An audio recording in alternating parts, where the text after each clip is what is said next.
Hello everyone, welcome back to my channel. तो again continue करने जा रहे हैं हम वोकैबुलरी को।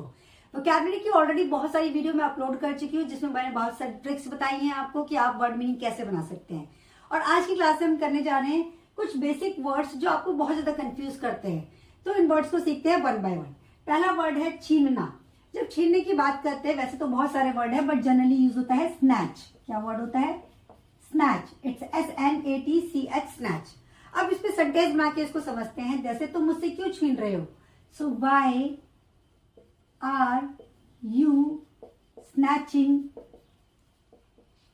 फ्रॉम मी, या why are you snatching it, आप इसे क्यों छीन रहे हैं। ठीक है, तो इस तरीके से कोई भी सेंटेंस बना सकते हैं। जैसे कि मैंने कहा, आप मुझसे मेरे अधिकार नहीं छीन सकते, तो you can't snatch my right from me. ठीक है, तो इस तरीके से जहां भी छीनना लिखना है वहां पे आप क्या लगा सकते हैं? स्नैच। अब बात करते हैं नेक्स्ट, पकड़ना। पकड़ने के भी बहुत सारे वर्ड है, यहाँ पे जनरली यूज कर रहे हैं हम ग्रैब। ठीक है, जैसे मैंने कहा, जैसे बच्चों को हम जनरली बोलते हैं इसे जोर से पकड़ो, तो ग्रैब इट टाइटली।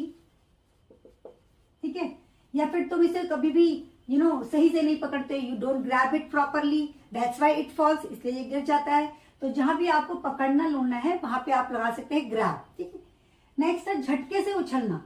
झटके से उछलना या झटके से एकदम से खींचना, बहुत सारे वर्ड्स हो सकते हैं इसलिए। इसकी इंग्लिश होती है ट्विच। ट्विच के बहुत सारे मीनिंग होते हैं। यहाँ पे हम इसको उछलने के सेंस में, झटके से पकड़ने के सेंस में बात कर रहे हैं। TWITCH, Twitch, sorry. ठीक है, जैसे कि जैसे मैंने कहा, बच्चा दर्द से झटके से उछला, राइट। तो the child twitched because of pain मतलब दर्द में वो एकदम से झटके से उछला। तो जो नेक्स्ट वर्ड है हमारा, उसमें लिखा है मैंने झटका लगना।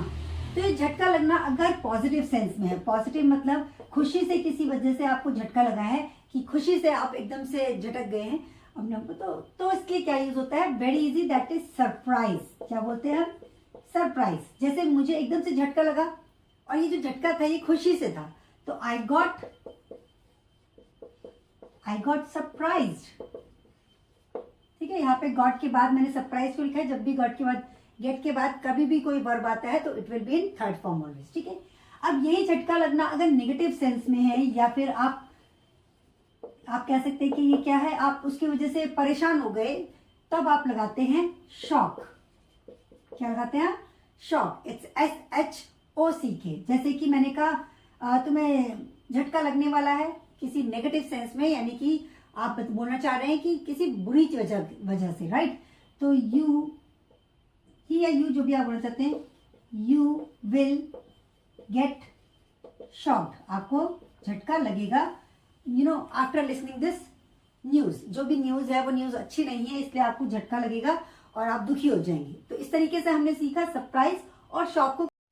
तो बात कर रहे हैं टकराना। अब यहाँ पे टकराना दो चीजों की बात है। यहाँ पे two non living things, two car या बाइक, इस तरह की कोई नॉन लिविंग चीजें हैं जो आपस में टकरा रही हैं। तो ध्यान देना है, जब दो कार, दो बाइक या कोई भी चीज आपस, जो जरूरी है दो कार दो बाइक, एक कार एक बाइक भी हो सकती है, जब दो चीजें आपस में टकराती हैं तो हम लगाते हैं इसमें क्रैश। क्या लगाते हैं हम? क्रैश। जैसे कि कैसे यूज करना है? अ बाइक क्रैश्ड विद कार, यानी कि एक बाइक जो है क्रैश हुई, किससे? कार से क्रैश हुई, मतलब कार से टकराई।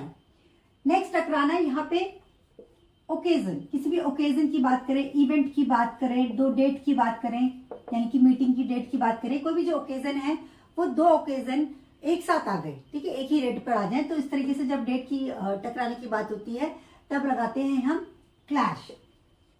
जैसे my exams are clashing with your marriage date.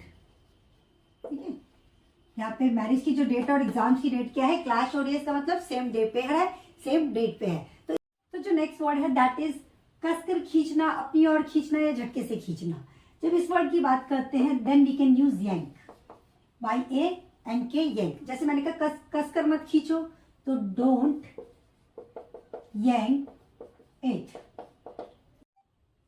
सो जो नेक्स्ट वर्ड है दैट इज खींचना। अब ये खींचना आपने देखा होगा जब आप मॉल जाते हैं, कहीं जाते हैं शॉपिंग वगैरह पे, तो वहां पे डोर पे लिखा होता है, डोर पे क्या लिखा होता है, खींचना यानी कि पुल।